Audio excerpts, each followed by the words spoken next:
I sincerely believe that what we have done in the past as a nation, overtly and covertly, is a direct reflection on the kind of people that we are. And I feel obligated to help set the record straight so that we know what we are and what are our evils, so we can divest ourselves of those evils and become again a great nation. I don't want to live like a beggar for justice. I don't think it's becoming of this country. But all those lies that have been told to me and to other people, it's a very bad foundation for our society, and nothing based on lies can withstand very long. I do not want my children and my grandchildren to grow up in a country where the people are lied to or something is covered up. The American people can handle the truth. It's been that way since the day we were born. All we need is the truth. Let's put it to rest.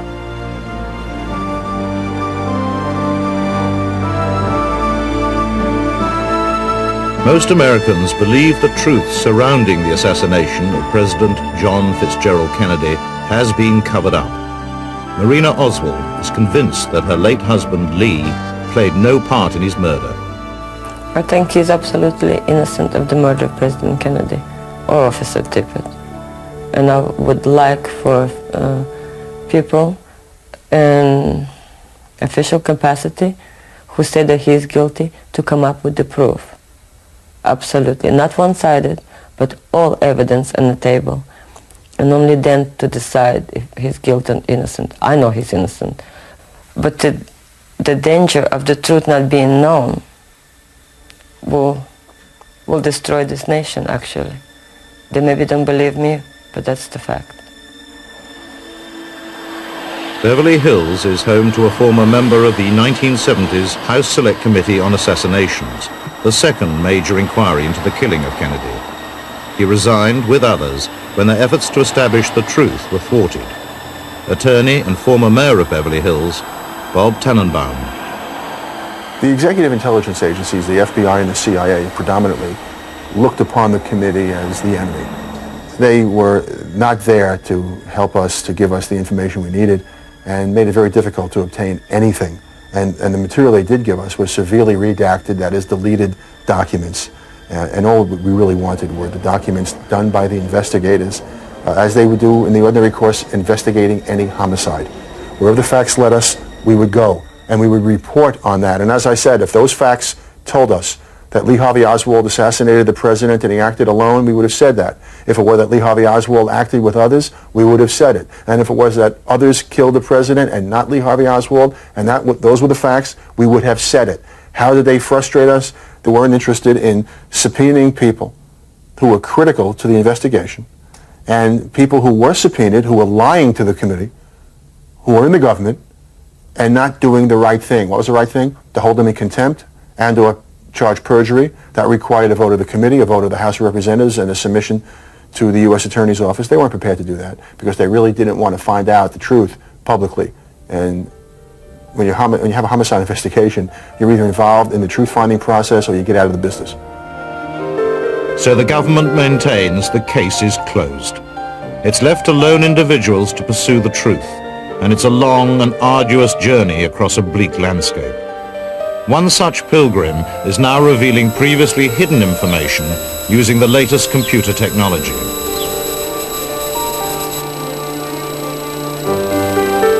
Tom Wilson spent 30 years with US Steel, developing his image processing techniques for revealing imperfections in product surfaces. His expert evidence in murder cases involving gunshot wounds has been accepted in federal court. In 1988, he began to apply that expertise to images from the Kennedy assassination. You look at a picture and you see 30 shades of diversifying gray, whereas the machinery sees 256. As you peel away the layers of the photograph, as you were peeling an onion, each of the layers provides to the human being some information that lie within these various layers. And each layer or combination of layers will result in something that is embedded in there that has not been able to be brought out by the human eye. I don't think anyone has ever utilized the equipment to look at the Kennedy images, because if they have, with the expertise that I know our government has had over the past many years, then I know they will come to the same absolute conclusion that I have. And it's just been an unbelievable burden ever since, because I know that President Kennedy was assassinated by somebody from the front and that there was a conspiracy. And the problem hasn't been the burden of knowing the truth that our president was assassinated in a conspiracy. The problem has been that in my efforts to bring hard, scientific, technical information to the public has been thwarted by everywhere I have turned. I've tried the media, I've tried the government, I've tried everything I know, and no one wants to look at the evidence. Using image processing techniques undreamt of when Zapruder filmed the assassination, Tom has uncovered dramatic information hidden within this horrific footage. As we go further into the brain, we are able to observe all of the damage that has occurred in this rear exit wound from the very top of the skull down into where the missile exited through the head. As you can see, this is the scalp area, the damage to the skull, the area of the skull that's been blown away by the incoming frontal missile.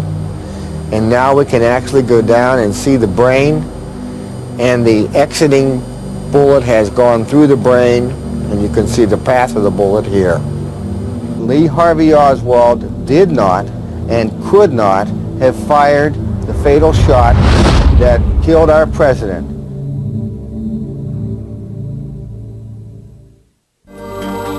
Tom Wilson's ability to extract hidden information from the assassination pictures is based on established scientific principles.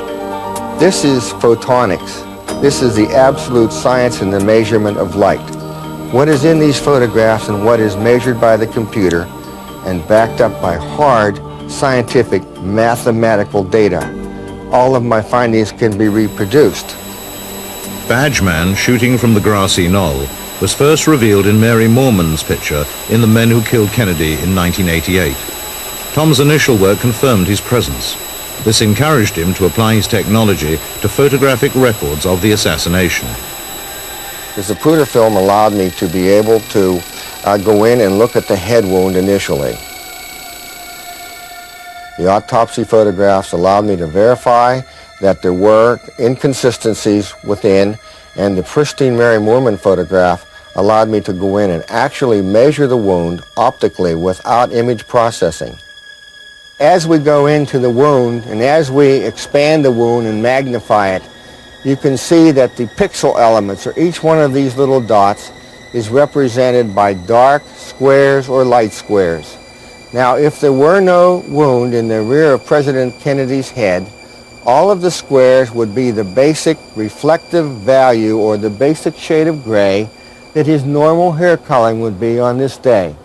Every time, in my years of experience with this, when there is a concave or convex area that is a deformation of the overall image, there is absolutely no question that the case is, as it goes darker under this situation, that this is going from an area on the top of President Kennedy's head down into an extremely deep hole, because the entrance wound that supported this exit wound was fired from the right frontal area of President Kennedy, and it exited through the rear. Instead of trying to find shooters or gunmen in the photographs, I decided to concentrate on President Kennedy's massive rear-end head wound. And what this enabled me to do was to be able to go in, rebuild the head wound as a mold, use the data thereof, and track back from the head wound back to the source of the shooter. This is a mold that was reproduced from the data points obtained from the pristine Mary Moorman photograph. I took 8 vertical scans, 1, 2, and so forth, down to the bottom, and 750 horizontal scans, which allowed me to have 6,000 pieces of mathematical data that I could actually turn into a 3-dimensional mold. I was able to produce the exact replica, not to scale of course, but an exact replica of President Kennedy's head wound. As you can see, this allowed me to be able to show the massive amount of material that was blown from the head into the air. As the bullet entered the right temporal area, it came within his head and fragmented into 2 directions. The right fragment is here, the left fragment is here. And this allowed me to determine, as you can see with all the flow of forces here, that all of the material was blown up and the entrance of the fragments came from below. Having gathered extensive mathematical data from the assassination images, Tom went to Dealey Plaza for the first time. Taking precise measurements from the site, he correlated these with his photographic findings. The results were not as he anticipated. When I came back and took these coordinates, which were mapped out using the machinery, not manual calculations, I could never put President Kennedy at the spot where the Zapruder film said was frame 313 when Badgeman was firing, because the projectile trajectory from Badgeman wasn't where Kennedy was. And when I put President Kennedy down the road 4 feet further, when Badgeman could hit him, Mary Moorman was in the wrong location, Mr. Zapruder wasn't fit, the fence was in the wrong place. I could not make anything fit. So I had to go back to Dallas, and I had to run more tests. And what I found out was something that I had overlooked all this time in looking at the photograph. President Kennedy's wound in his right temporal area is at an angle like this. It's coming out of the ground. And I said to myself, Tom, if the bullet was coming out of the ground, how is this possible? Because I never tried to determine where the bullet came from. I only know what it did to President Kennedy's head. This totally bewildered me that I'm at the end of this mission. President Kennedy was assassinated by a man firing a missile from inside the manhole cover at the bottom of the steps in Dealey Plaza. There is absolutely no doubt in my mind that that is exactly where that headshot came from.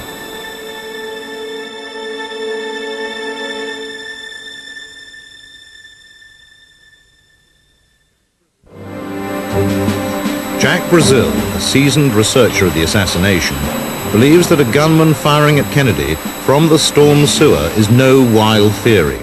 In 1992, he put his ideas to the test with a trained military team. They explored the subterranean world beneath Dealey Plaza.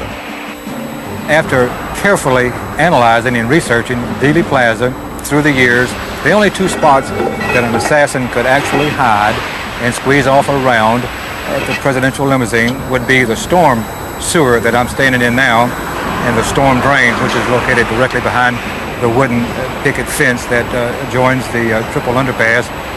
But that's the only 2 spots that an assassin could hide in and actually squeeze off around and fire at the presidential limousine, and then, in lieu of that, been able to escape. It took us approximately 53 to 54 minutes, our very first trip.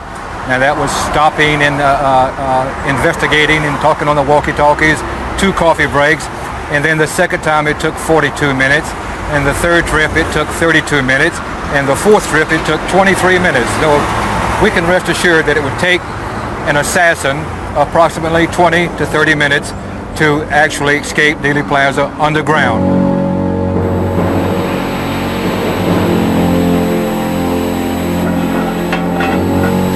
This ties in to the storm sewer in the center of Main Street, and it's easily accessible for a would-be assassin, and he could very easily have shot the president and used this route for an escape, which leads directly to the Trinity River.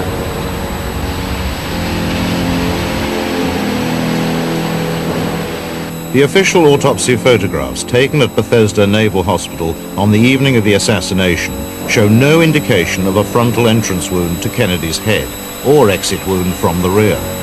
However, Tom Wilson has uncovered new evidence showing that these images have been manipulated to support the official line of a lone gunman firing from behind. The dark areas represent material that are human and or environmental. The white areas represent mortician's materials such as wax. Some of the obvious areas of disguise are the ear, where you can see the wax material has been over top of the human ear. The entire face has been covered with mortician's wax and materials. And most important, the right temporal area, which is the entrance area of the incoming missile, has been filled with mortician's wax. I'm not saying that restorative art was not done to President Kennedy before he was buried. What I'm saying is, how can an autopsy photograph have restorative art on a cadaver? Tom can prove that another official autopsy photograph, first seen in The Men Who Killed Kennedy and showing the back of the president's head intact, has been forged. When image processing looks at this image, the real image that should be seen is this image. And all of the area that looks like it is solid white, a nice evenly coated white, is a photographic manipulation of the image. It is not a man-made mortician type material. It is a painted image on a photograph. It is my concerted opinion that this photograph was manipulated for only one thing, and that was to hide the massive exit wound that occurred in the rear of President Kennedy's head. Lieutenant Colonel Dan Marvin has spent his life serving his country. A veteran of 8 combat campaigns, he earned 21 awards and decorations. 15 years a paratrooper, he served in the elite special forces, the Green Berets. Just a few weeks after the assassination, he volunteered for specialist guerrilla training at Fort Bragg. Almost all of the instruction in the guerrilla warfare school was classified. The most secret was the top secret training on assassinations and terrorism. And at that time, we went to a different building that had a double barbed wire fence around it and guard dogs in it. On the John F. Kennedy situation, that was brought to our attention as a classic example of the way to organize a complete program to eliminate a nation's leader while pointing the finger at a lone assassin. It involved also the cover-up of the assassination itself. We had considerable detail. They had a mock layout of the plaza in that area and showed where the shooters were and where the routes were to the hospital. I don't remember where those were now. They had quite a bit of movie film coverage, it seemed like, you know, thinking back to that time, and some still photos of the grassy knoll and places like that. They told us that Oswald was not involved in the shooting at all. He was the patsy. He was the one that was set up. We did, myself and a friend of mine, form a very distinct impression that the CIA was involved in Kennedy's assassination. During a coffee break, we overheard one of the CIA instructors say to the other, "Things really did go well in Dealey Plaza, didn't it?" Or something to that effect. And that just reinforced or really added to our suspicions, and we really felt before the end of the training was over that one of those instructors may have been involved himself in the assassination of John F. Kennedy. I had to do a lot of rethinking, and perhaps it's the way that soldiers of fortune are. I don't know, but I just then convinced myself, as did my friend, that it had to somehow be in the best interest of the United States government that Kennedy was killed. Otherwise, why would our own people have done it? Simple as that.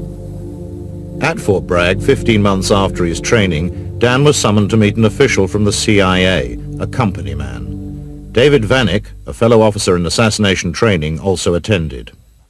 First, the company man took me aside and showed me his badge, his ID card, and he asked me if I would volunteer to kill a man, a United States citizen, a naval officer.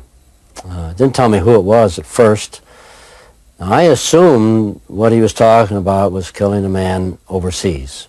He asked me at first if I would accept an assignment to kill somebody. He didn't give me the name, but then I asked for the name, assuming it would be, like I said, overseas. And he gave me the name, William Bruce Pitzer. Hard name to forget, really, once you hear it. And so I told him yes.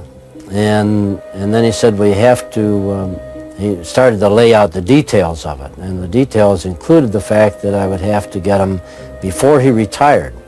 And he retired in a very short period of time, if I remember correctly, and he was stationed at Bethesda Naval Hospital. So I'd have to actually get him here in the United States. So I refused, because that wasn't the way that we were trained that this was going to happen. We were supposed to be used as their assets, the CIA's assets, for use in assassinations overseas.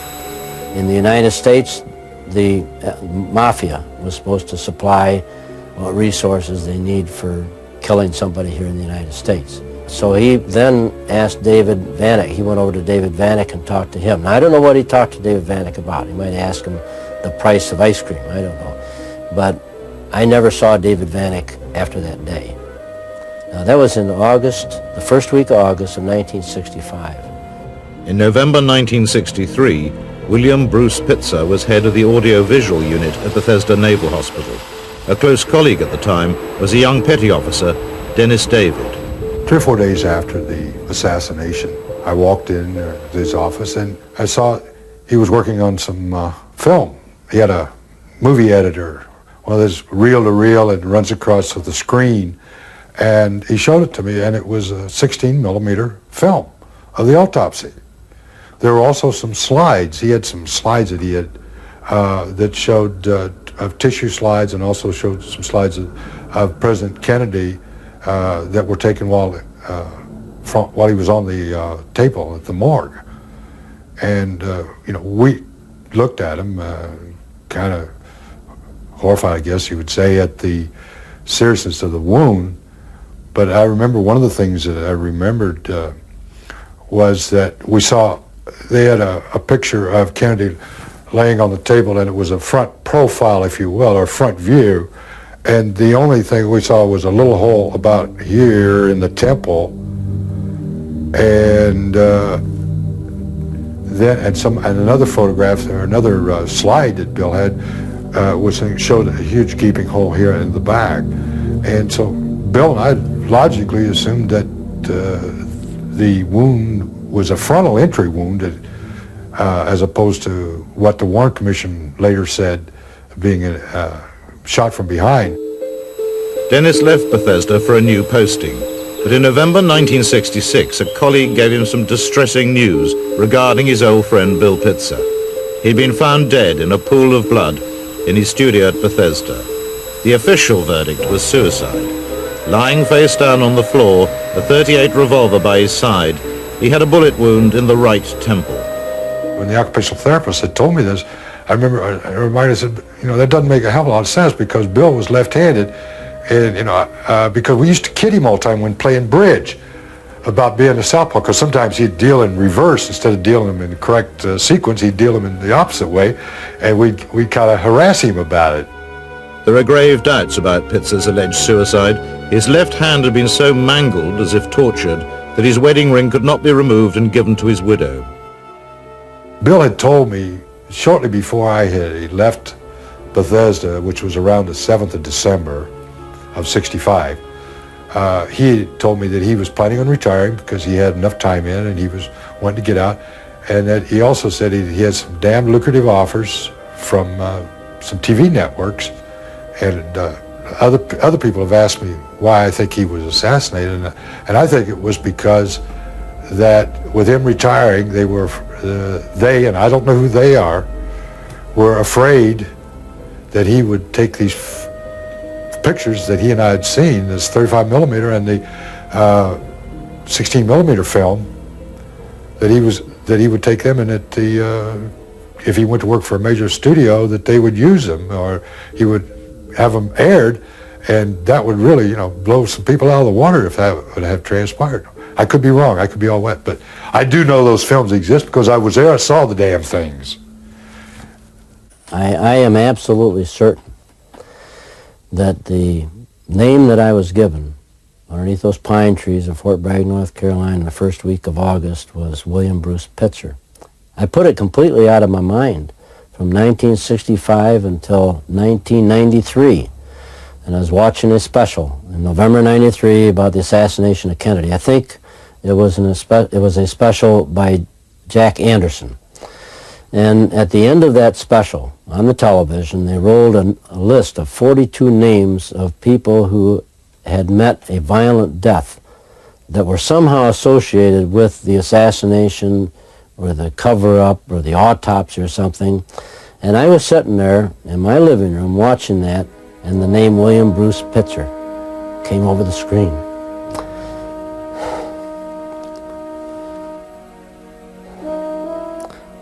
And it made me go right back to that day in August of 1965. That was the William Bruce Pitzer that I was asked to kill, unless there's two William Bruce Pitzers that worked at Bethesda Naval Hospital. That man, the name of the other Green Beret that was approached by the CIA agent in August of 1965 at Fort Bragg, North Carolina, was David H. Vanek, captain, who went through the same training I did, same class I was in.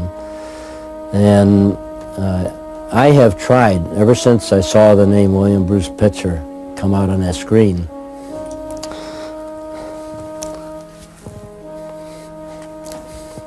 I've tried to find him. And I've been totally unsuccessful. I sent letters to the special office and the Retired Services Directorate, where they'll take a letter that you send them with a man's name and serial number, and they'll forward it to him.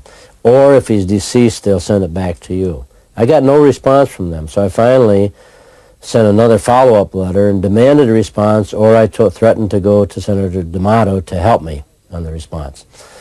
And then I did get a response, but the response was that David H. Vanek never existed in the United States Army.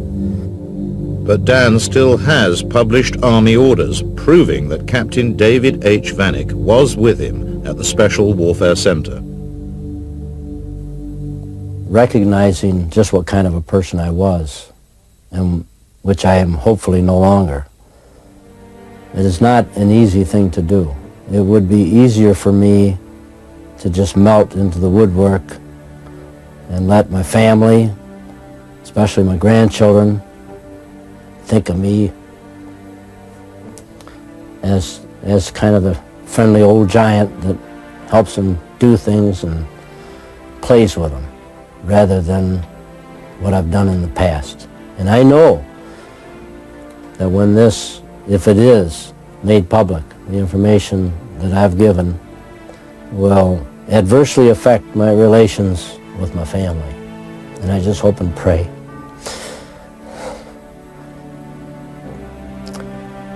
that our love survives it.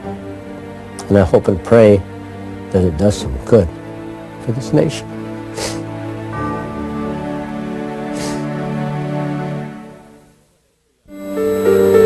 Former FBI agent and professional investigator Bill Turner has been researching the JFK assassination since the weekend it happened.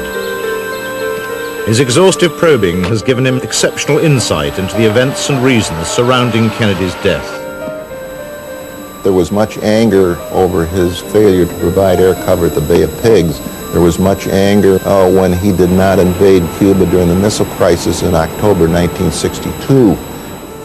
After the Bay of Pigs, John Kennedy reamed out the CIA for conducting too high a profile, meaning an invasion. And he said he wanted to continue the campaign against Castro, but he wanted it so it was low profile and invisible.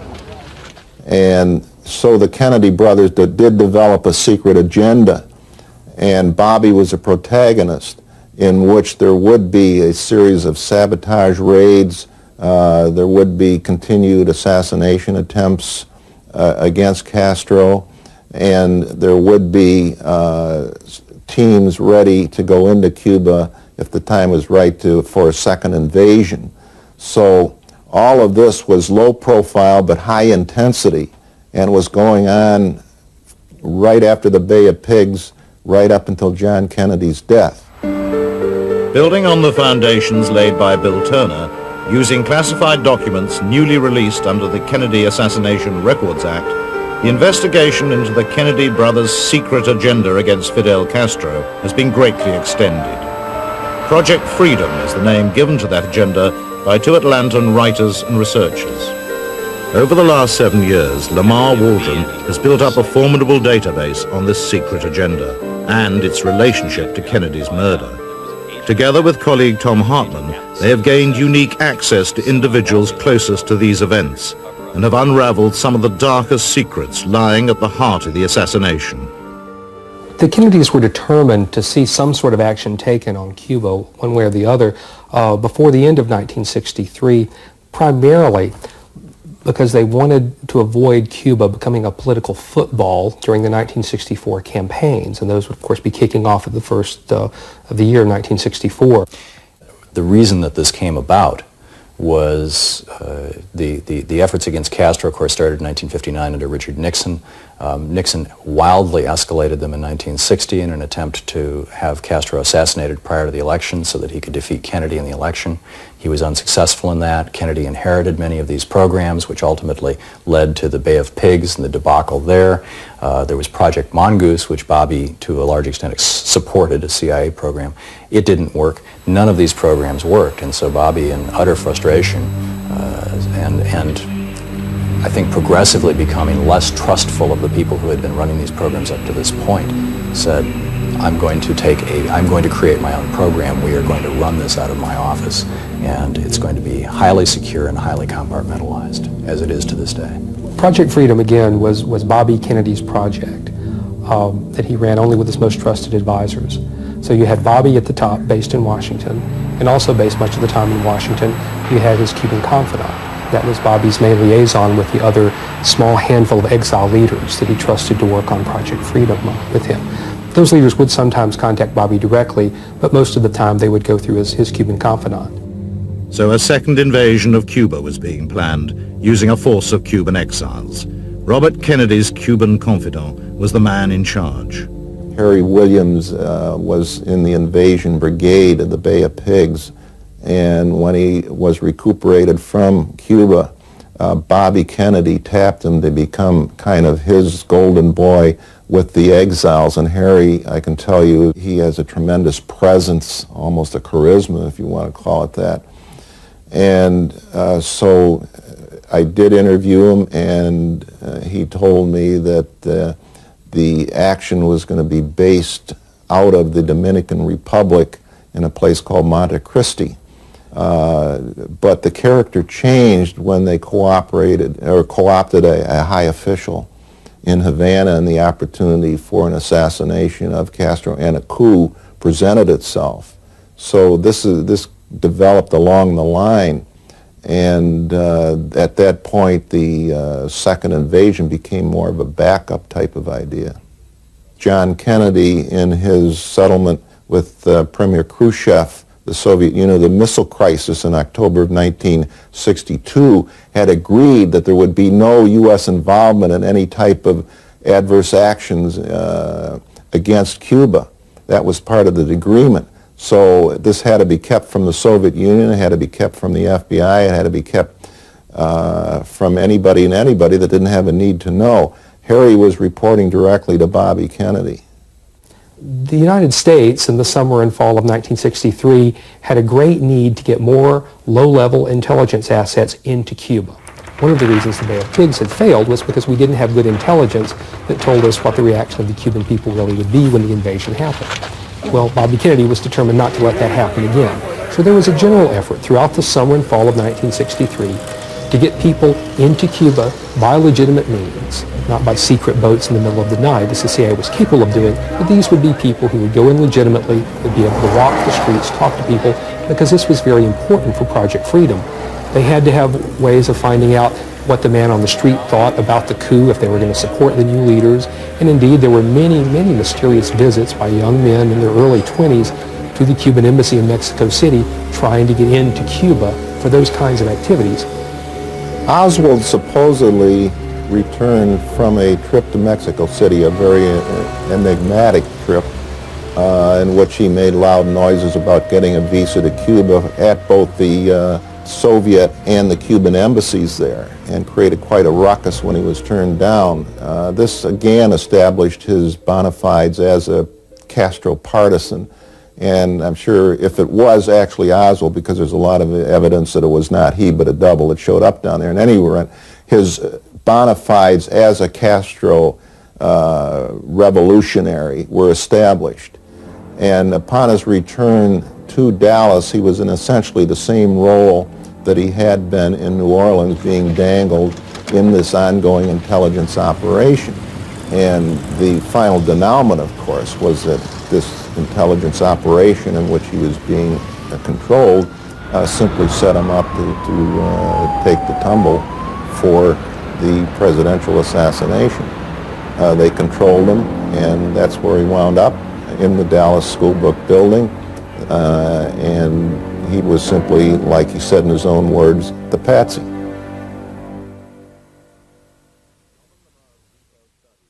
Tom and Lamar's detailed study of recently declassified documents has revealed a secret plan, part of Project Freedom, that was hijacked by Kennedy's killers, enabling them to escape detection.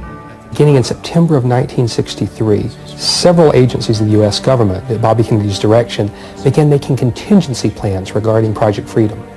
They were worried about what would happen if Castro found out about the plan and retaliated in some way.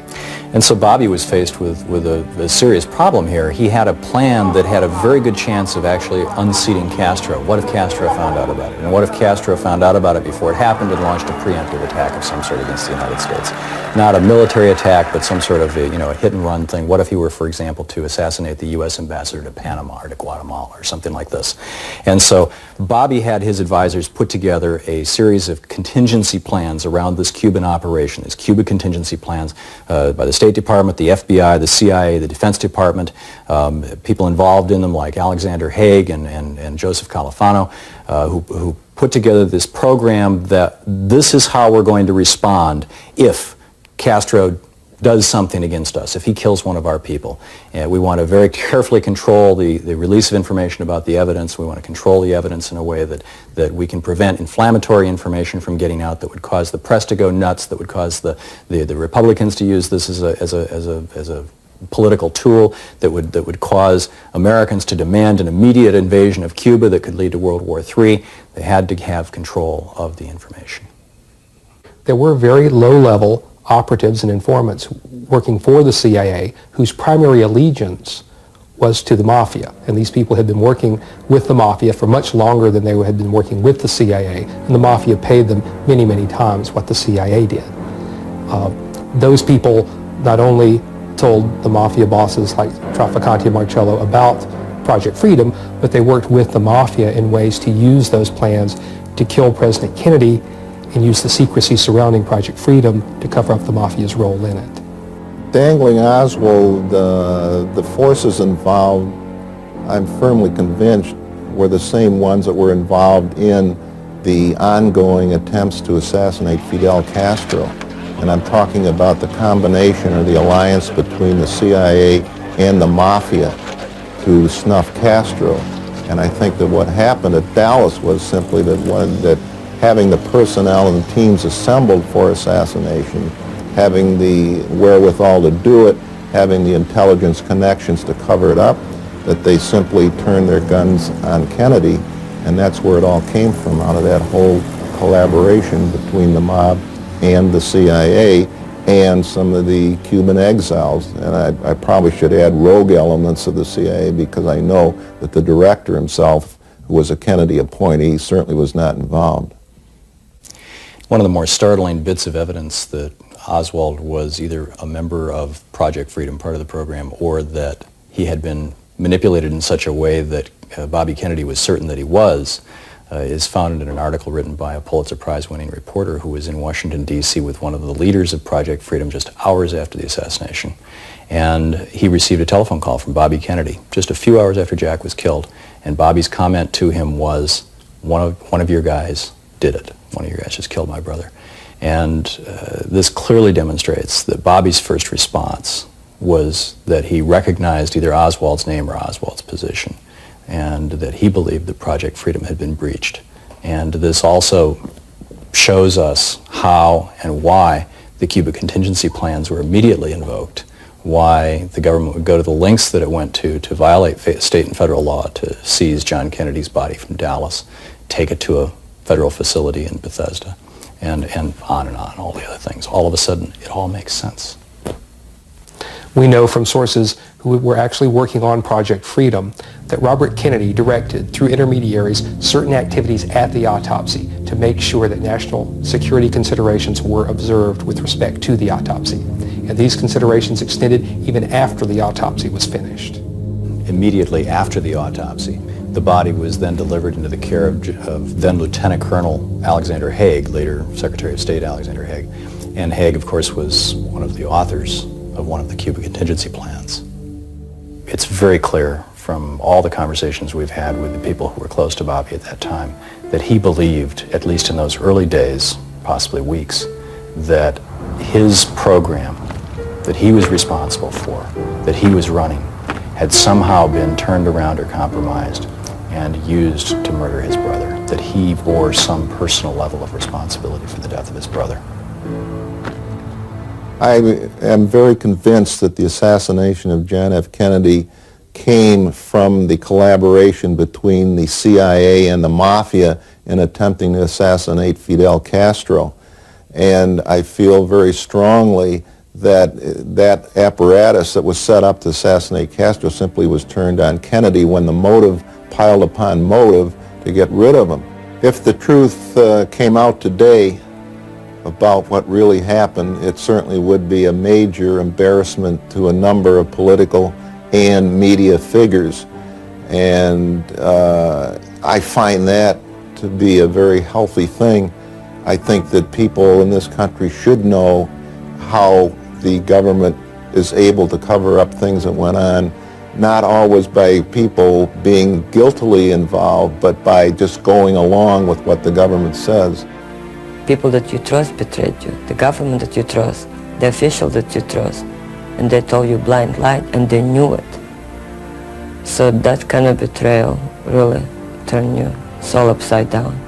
And for that, I'm angry. For all the Blakeys and Fords and God only knows whom, Posners and mailers who had the opportunity to improve something, and they refused or sold out or were weak enough or whatever. But when that hope is taken away and you reduce human being like me to the level of the animal, even animal can feel. So you expect me not to protest? Sure I do. So that's the reason that I'm here, because nobody have right to play God over somebody else's life. And not just get away with it, but be happy with that kind of power. This is just simply insanity. When the government engages in the truth-finding process and in some way doesn't tell us the truth, it's violated the very, very precepts upon which this government was founded. And those precepts are found, if one wishes to look, not only in the Declaration of Independence, but in the Constitution, and particularly in the Bill of Rights. That is what guides this government. It is our founding principles. It matters. I think it is terrible just to know that a nation can have within its own government those kind of evil influences that can cause something like that to happen, and then to cause it to be covered up to the extent that it has been, makes you feel like you're really not in a democracy anymore.